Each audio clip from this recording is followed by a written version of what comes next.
This is the most beautiful thing I've ever made, and it started with the most expensive piece of wood I've ever bought. Over 100 hours of work, joints I had never attempted, and at one point, a trip to the ER for stitches, wondering if I'd lost movement in my right hand. So I tried to push through the pain, called in a lot of help, and stared down a deadline we had no business trying to meet. And when delivery day arrived, we were nowhere close. This is a video about what happens when good intentions meet terrible planning. The game plan. This is the design I came up with. My requirements were simple. 1. It needed to be 6 feet long, 3 feet tall, and built from one continuous slab of black walnut.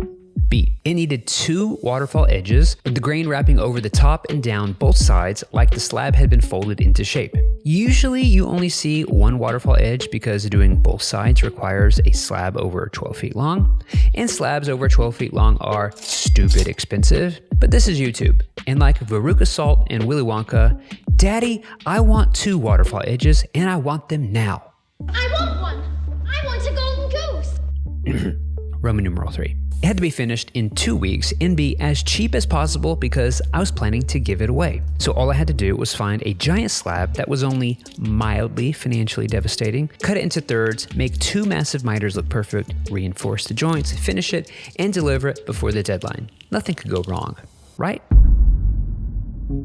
A few years ago, I stumbled across this really cool wood supplier in Arlington, Texas called, naturally, the Woodshed. And when I first had the idea to build this table, I didn't actually know if it was possible because I needed a walnut slab that was at least 12 feet long, thick enough to flatten, wide enough to make a table, and somehow not cost $16,000.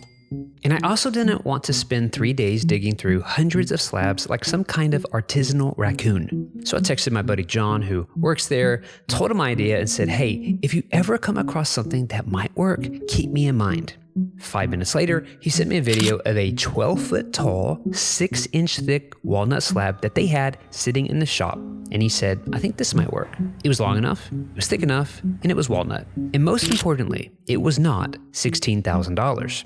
Now, I had really important things to do that day, so naturally, I put all those things on pause and drove over an hour straight to Arlington to see it in person. The things going for it were the size, the price, and the fact that it was a 12-foot, 6-inch thick, kiln-dried walnut slab for less than $4,000.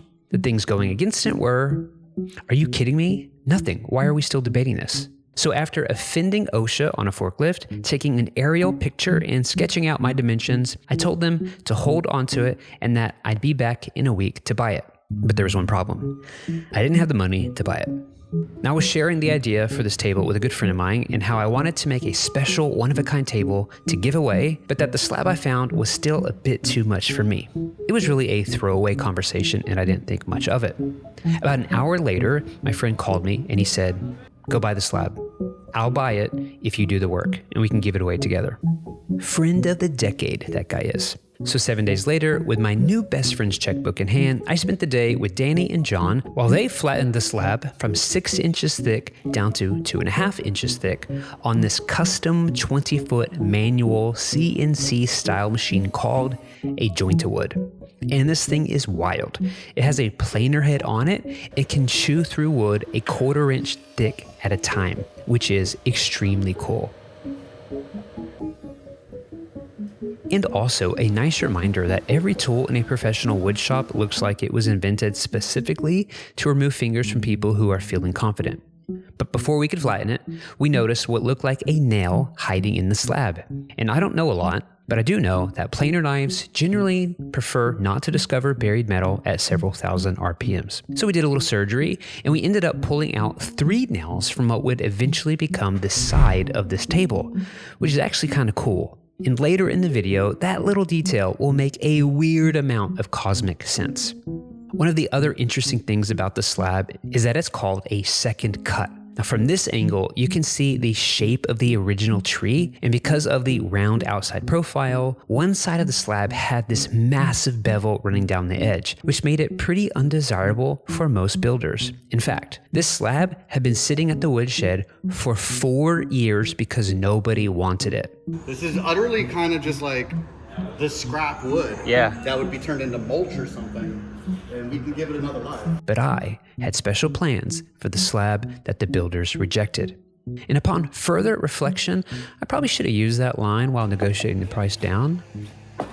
Normally, I would just take a track saw to this and cut the waterfall miters myself. But Danny had a custom 45-degree bit made just for the joint wood, and he asked if they could show it off. So instead of taking the most expensive piece of wood I've ever bought and personally cutting the two most important joints of the whole project with my track saw, I joyfully handed that baton to Danny and John, and I'm so glad I did, because this was crazy. The machine cut 45s, and the miters came out absolutely perfect. For now. For now. That, my friends, is called foreshadowing. Now, before it was time to pack up, John offered to cut the domino mortises too, since they had the big boy domino and could just knock it out. And I thought, you know what? That would make this way too easy. They'd already flattened the slab for me. They cut the bevels for me. If they do the dominoes too, people are going to roast me in the comments for not doing any actual woodworking like Jason Bent. So naturally, I said yes. And just like that, after a full day in someone else's shop, the table project was basically done. Nothing had gone wrong. I had made no mistakes, and I was feeling pretty good about this, which historically is when the trouble starts.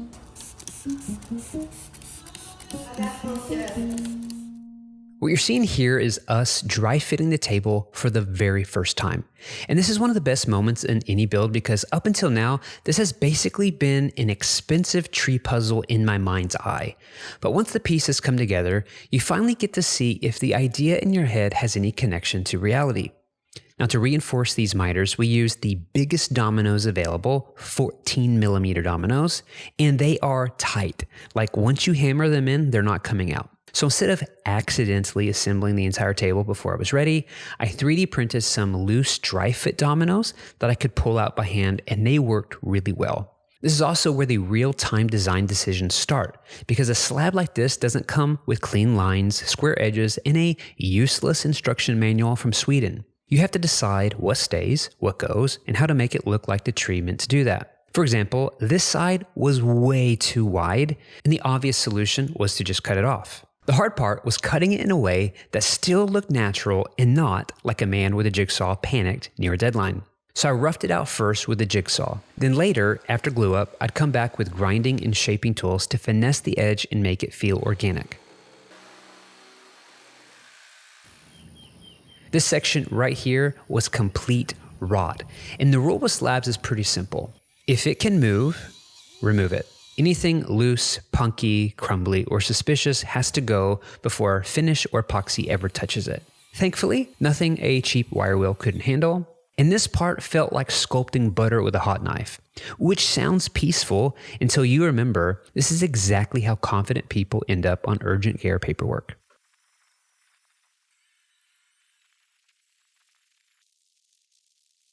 But the hardest part of this whole project was not the waterfall joints. It wasn't flattening the slab. It wasn't even making a $4,000 board look like I knew what I was doing. The hardest part was dealing with all of these stress cracks, because before you fill them, you have to clean them out. Every loose fiber, every soft pocket, every little hidden crumb of bark and dirt has to be removed so the epoxy can actually get down into the crack and bond to the solid wood. And then once they're clean, you have to pour them, babysit them, wait on them, discover 3 tiny leaks you somehow missed, sand them back, and do it all over again. That process ended up eating an entire week, and it was awful. But if I didn't deal with these cracks now, they were going to come back later to bite me. And on a table like this, where the entire point is that the wood tells the story, the cracks could either become a part of the beauty, or they could become something that ruins it. What you're watching us do now is add Total Boat high performance epoxy tinted black into all the cracks, crevices, and holes.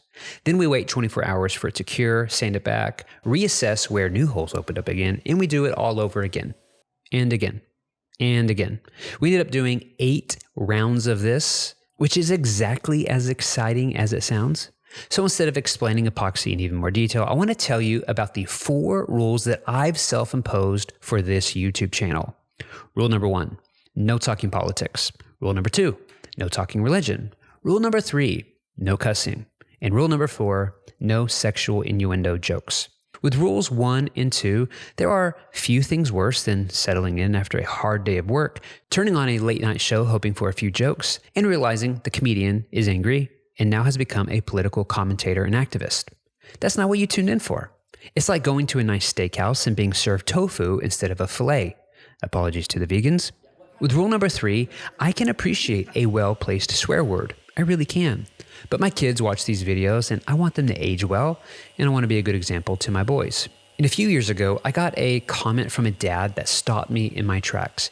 He said something along the lines of, "You're the only channel I watch where my 12-year-old daughter will sit down and watch with me." And that blew me away. I never would have guessed that a 12-year-old girl would want to watch my videos with her dad. But over the years, I've gotten a lot of comments like that. Parents telling me that when a new video comes out, they'll sit down with their kids and catch up on my latest hack adventures. And that is unbelievably humbling, and it's also very sobering. Because the last thing that I want is to make some lazy "that's what she said" joke or say something inappropriate and have a kid turn to their mom or dad and ask, "What does that mean?" I just don't want to put that parent in that position. Now, some creators love to shock and offend people, but that's just not me, and that's not what I want Whitworks to be. So I made these 4 rules years ago, and they've helped me stay in the lane that I feel called to be in, and so far, it's worked out for me. I've been able to appeal to a wide range of people by staying what's called in the business brand safe. Now, why am I telling you this? Glad you asked. Because to be completely honest in this video, and for you to fully understand what it is I'm building, I'm going to have to break one of those rules. And I wanted to give you a heads up and a little context before I do. But before we play fast and loose with my 4 rules of YouTube, we first need to check on how our epoxy has cured.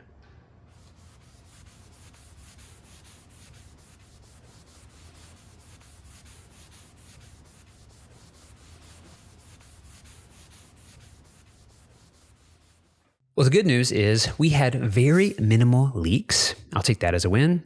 The bad news is there were still hundreds of tiny cracks to keep filling. But instead of doing that, I decided to move on to my favorite part of this whole project, custom bow ties.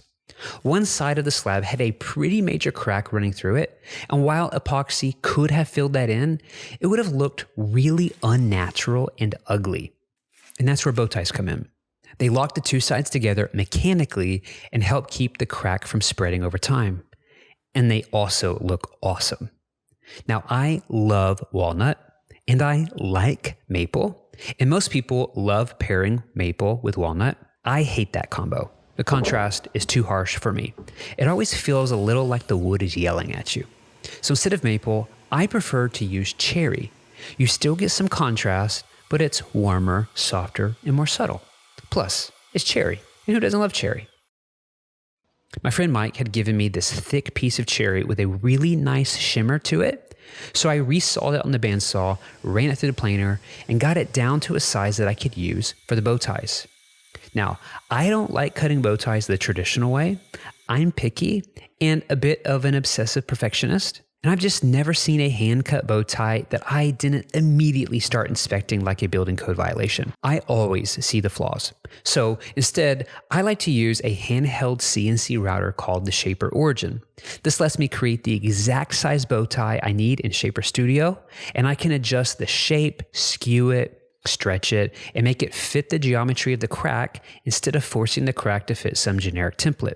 And the really slick part is that I can use the same outline file to cut both the bow tie and the pocket. But there's a catch. If you cut both of them to the exact same size, they actually don't fit. So what I figured out is this. I cut the bow tie first, right on the outside of the line perfectly. Then I cut the pocket and start taking off 1/1000th of an inch at a time on the inside until I get a nice friction fit. Now for the bit that I was using, that ended up being a negative 0.004 offset for you Origin nerd to understand that language.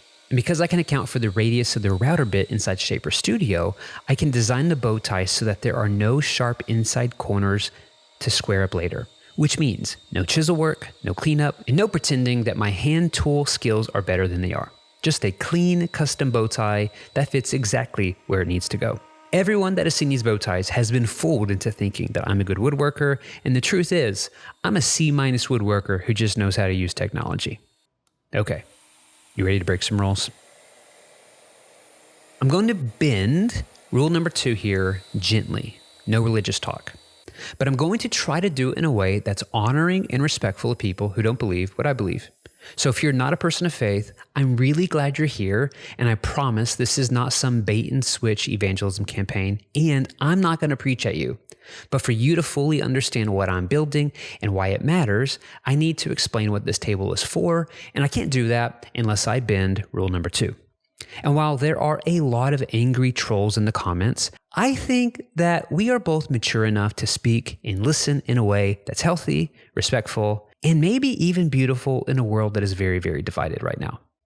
Now, what I'm building is a communion table for the church that my family belongs to. Technically, depending on your tradition, you might even call it an altar. But these days in our church, we just call it the table. Now, most Christian congregations have some rhythm of celebrating communion, or some call it the Eucharist, which comes from the Greek word meaning Thanksgiving. And it's a way of tangibly remembering Jesus' death on the cross in the first century. And we do that by eating a piece of bread and drinking a small cup of wine, or grape juice if you're Baptist. And this sacred meal is a callback to an ancient Jewish tradition rooted in the Exodus story involving that guy Moses you may have heard about. And if you think that sounds weird, I agree. It is weird. Honestly, I didn't fully understand the beauty of it until I learned about this $15 word called sacramentalism. And it comes from the Latin word sacramentum, which carried the idea of something sacred or set apart. And then in Christian history, it was used to translate the Greek word for mystery. And basically, all these years later, we have this idea that sacramentalism is this visible sign that carries invisible, mysterious meaning. The way that my simple brain understands it is this: a sacrament is an outward, invisible sign of an inward and invisible grace. And the really interesting thing is, and this is my favorite part, you don't even have to be a religious person to understand or experience this idea. And I think that's really cool. If you've ever seen a sunrise or a sunset that gave you a sense of awe and wonder, that's lowercase s sacramental.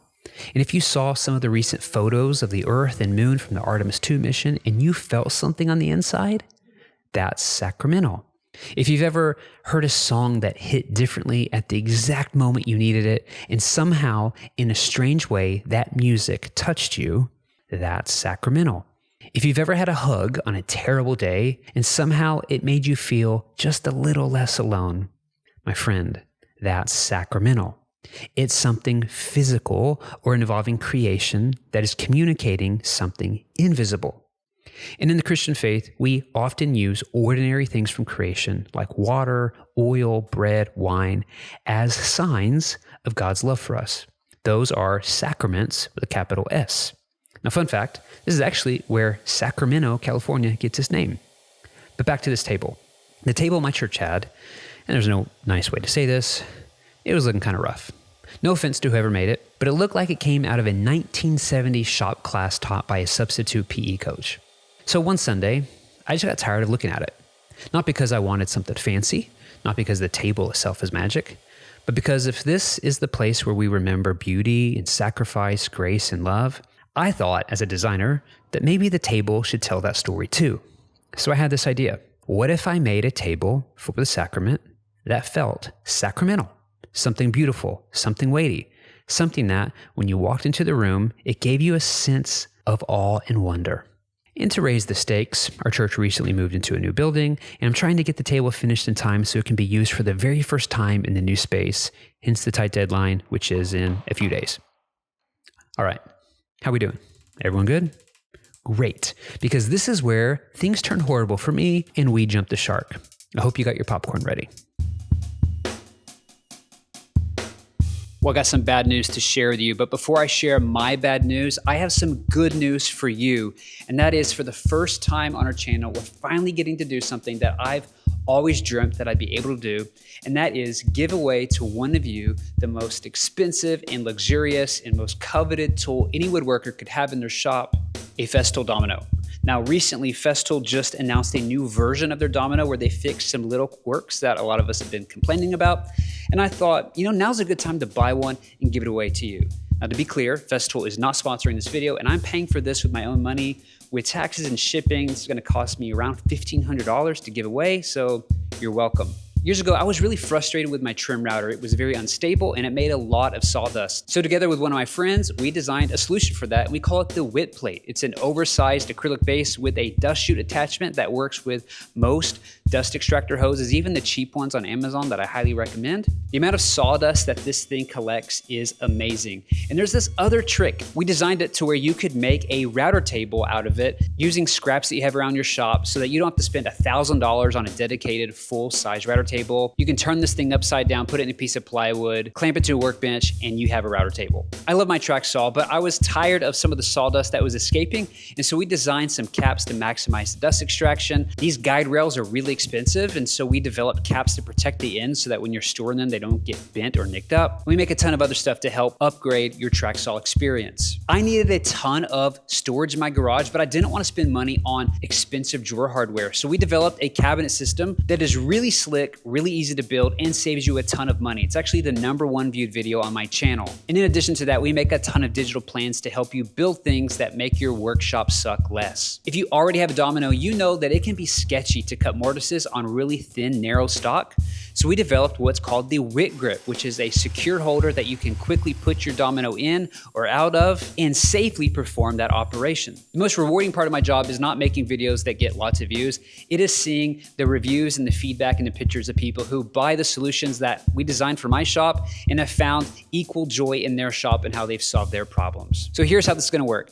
Anyone who spends over $150 in my shop for the next 30 days is gonna be automatically entered in to win one of the Festool dominoes I'm gonna buy and give away. Right now, we're running a sale for Memorial Day, but if you are watching this after Memorial Day and the sale's over, I got your back. We are going to hide a special link in the description below to help you get a discount even after the sale is over. So after this video, go to witworks.shop and take a look around our store and see if there's anything that we make that can solve a problem that you have in your workshop. Now, this is the first time that I've actually sponsored one of my own videos, so I think this is the awkward time where the YouTuber is supposed to say, "Thanks, Witworks, for sponsoring this video." I hope you got your seatbelt buckled in because this is the part of the video where it gets a little bumpy.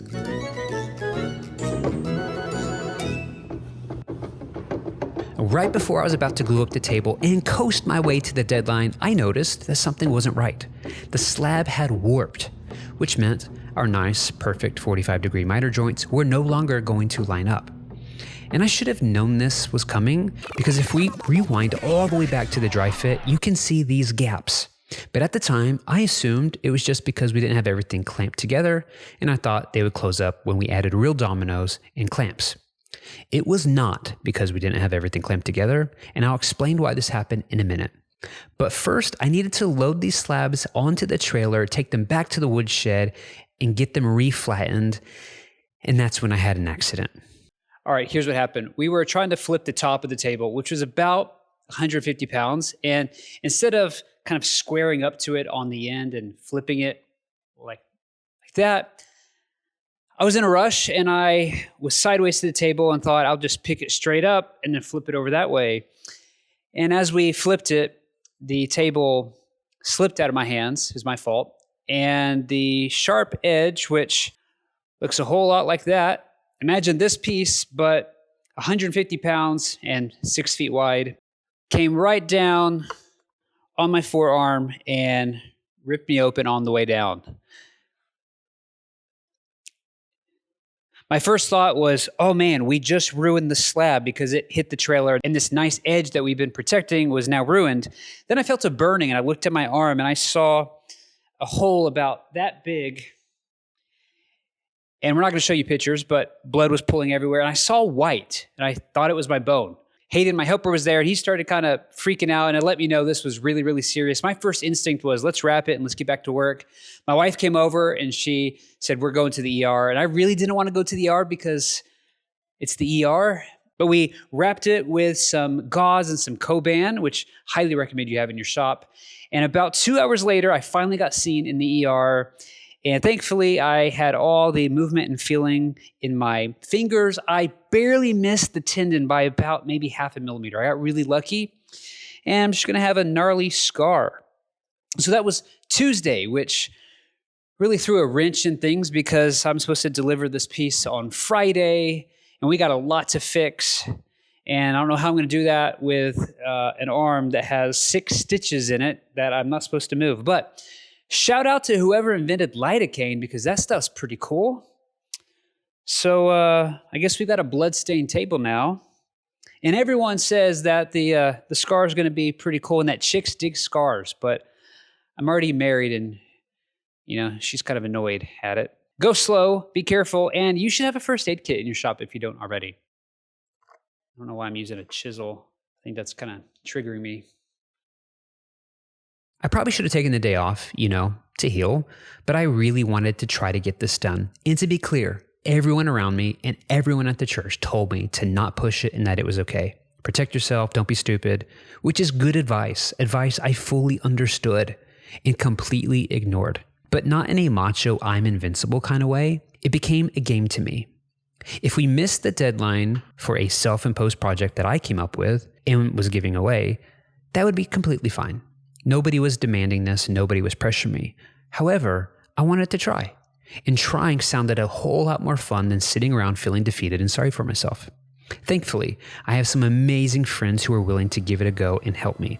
I asked my friend James to drive my truck and borrowed trailer back to the woodshed where Danny and John had agreed to reflatten the slabs, possibly recut the miters, and see if we could salvage this expensive project.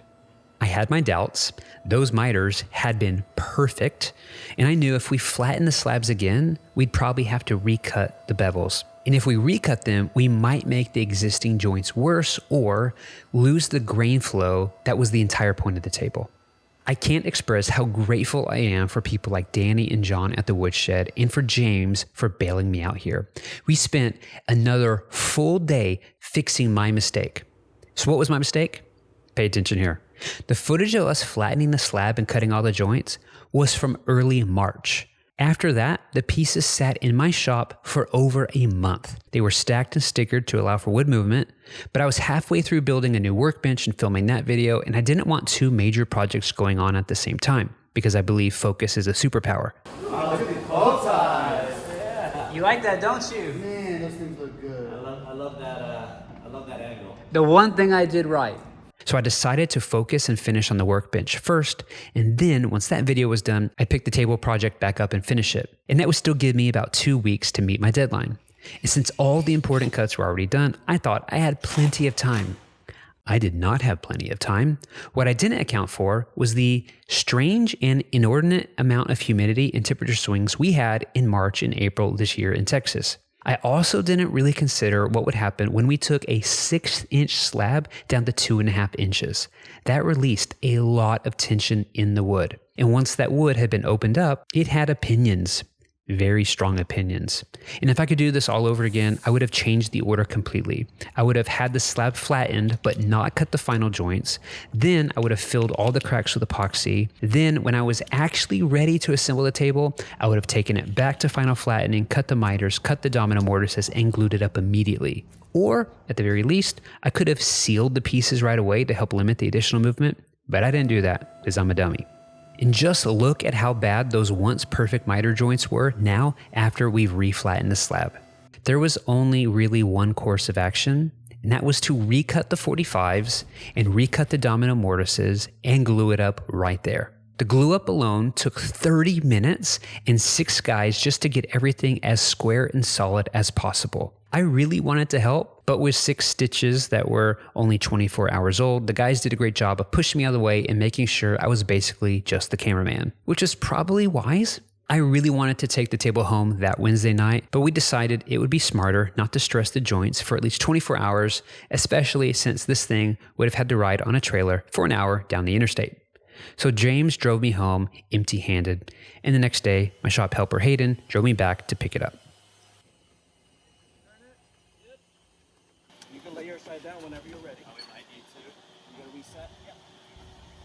It's now Thursday afternoon, and we still have so much to do, and I'm supposed to deliver this table the next day, Friday. I don't think we have enough time. There's still shaping, sanding, edge softening, epoxy touch-ups, and finish. And finish is the real problem because the finish needs time to dry, time to cure, time to become something other than an expensive wet piece of furniture. And we do not have that kind of time. But before we can even think about finish, we have to shape the legs. We need to take everything that looks man-made and make it feel natural. We have to soften every edge, sand the joints, and find out whether the grain-matched waterfall effect survived all that flattening and recutting. And in case it's not clear, I've never done this before. I don't have a ton of experience with a shaping disc and grinder. What if I take off too much material? What if I make it look worse? What if I have another accident and go back to the ER? These are all perfectly natural fears to have. And on top of that, my dominant arm is slightly compromised, which isn't convenient because my dominant arm is the arm I normally use to do dominant arm things, like carving, sanding, and shaping, and not bleeding on expensive furniture. So the plan was to have my shop helper, who is great, but not exactly a seasoned furniture maker, use the grinder while I coached him through what to do. But before he gave it a shot, I wanted to at least try and see how my arm felt. And then I made a discovery. It was too much fun and it didn't hurt. And I'm not proud of this. And don't follow my example here. But with a nice piece of gauze and some tight Koban medical wrap, and the kind of judgment usually found in gas station sushi, I went for it and I did it myself. I know. Clutch your pearls. It's fine. One really cool detail here is on the side of the table, you can see the scars where we removed those 3 nails. Normally, I would fill something like that with epoxy, but since this was a communion table, it felt right to leave the scars on the side where the nails had been. The other unfortunate thing about having to re-flatten the slab is that most of the epoxy work that had taken an entire week was now gone, which meant we had fresh cracks, fresh holes, fresh gaps, and no fresh week to fill them. I was supposed to deliver this thing tomorrow. Also, look, there's my blood. Basically, the rest of Thursday and all day Friday became another sprint of filling in cracks and holes with epoxy. At one point, I had to have neighbors help me flip the table onto its side so gravity would cooperate long enough for us to epoxy the vertical faces. I didn't get any footage of that, partly because we both know you don't want to see more epoxy and sanding, and partly because I didn't have the time to make the camera feel included at this point in the project. But all of that meant there was no way I was delivering this table on Friday. There just wasn't enough time to apply a typical oil finish and let it cure for days. My deadline was slipping, the table still wasn't done, my arm was hurting from using it more than I should have, and I was running out of options. But I did have one trick up my sleeve, and it was just enough to give us a shot at a Saturday delivery. Ladies and gentlemen, say hello to James and Paige Fraley. My favorite people. Hey! They're the real MVPs. If you've seen past videos, you've seen them before. They run a slick custom mid-century furniture business, and they are both fantastic woodworkers. I learn a ton just by watching them and observing their process. The last time I visited their shop, they were showing me their new finishing process using an LED cured oil from Osmo. And this stuff is wild. You apply the oil like a normal finish, but instead of waiting for hours or days for it to cure, you hit it with this super expensive UV applicator and it cures instantly. Dry to the touch, ready to handle, ready to move immediately. Which, for a table that was supposed to be delivered yesterday, was a pretty important development. Woo. Now, I had zero experience with this process, but what I did know is that the finish that the Fraleys get on their furniture is some of the best I've ever seen. I've always wanted to try UV cured finish. Like you, I've only seen it on YouTube, and the cost of that $1,000 UV gun makes it hard to justify if you're a hobbyist. But the Fraleys swear by it for time savings for their business, and they're pleased with the quality, and they happily donated some time to make this work. So, if there's anyone I trust to help me pull this off, it was James and Paige. Paige mixed up a custom blend of trans tint colors into the LED oil to warm up the walnut, add richness, and make the grain pop. And wow, the moment that finish hit the wood, the table completely changed. The walnut came alive, the color got deeper, the figure started glowing, and for the first time since everything went sideways, I could finally see what this table was supposed to become. And even better, the grain-matched waterfall joints actually worked.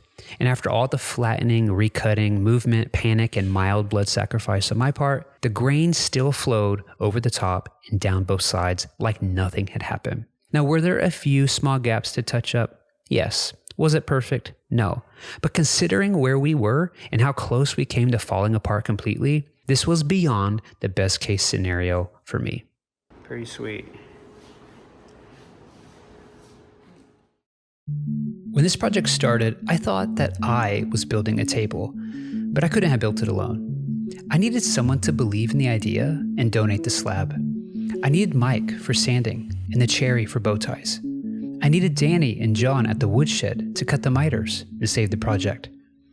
I needed James to drive my truck when I couldn't, and I needed Paige to help me finish it when we were out of time. I needed Hayden, Brock, and Garrett to drive trucks, move trailers, and help wrestle this thing around the shop. I needed Evan, Gerhardt, and Tim to help deliver it. And I needed my bride to make me go to the ER and sit with me when I was in so much pain. This table has scars from nails. It has bow ties holding broken places together. It even has my blood on it. And now I have scars. And maybe that's why it feels right. Because the table was never supposed to be about my perfection. It was supposed to be about remembrance, about broken things being held together, about ordinary things carrying extraordinary meaning.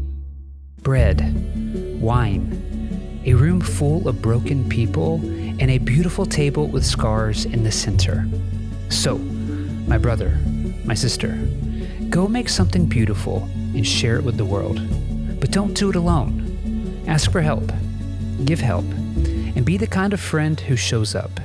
Because in life and in faith and in woodworking, we is greater than me.